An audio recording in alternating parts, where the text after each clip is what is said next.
In today's video, I'm going to teach you Guide with Google and Zoom.com.ng. We're going to quickly host a Zoom meeting from your web browser and share your screen without downloading the desktop app. I'll keep it simple and add helpful tips so you feel confident every step of the way. Start by opening your browser and heading to Google. In the search box, type Zoom. In the results, look for the official listing that reads Zoom One Platform to Connect. Before you click, glance at the web address to make sure it's the genuine Zoom site, typically zoom.com or zoom.us.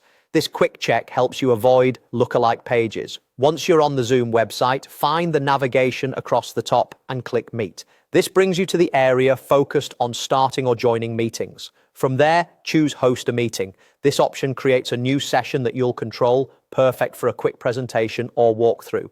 On the next screen, look for the link that says Join from your browser. It can be easy to miss because Zoom also promotes the app, but the browser option is fast and works well in Chrome, Edge, and other modern browsers. When prompted, grant permission for your microphone and camera, even if you don't plan to use video.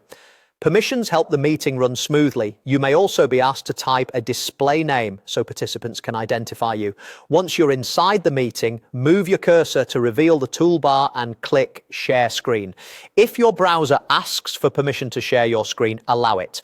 A selection window will appear with choices such as your entire screen, a specific application window, or a browser tab. Pick entire screen if you want to show everything you see, including switching between apps. Choose a window if you want to keep the focus on a single program. If you're presenting a website and need to share audio, selecting a browser tab and enabling tab audio is often the crispest option. Before you confirm, take a moment to close any sensitive documents or notifications. Turning on Do Not Disturb can prevent pop-ups during your presentation. When you're ready, click Share to start broadcasting your selection to the meeting. That's it. You searched for Zoom, open the official site, navigate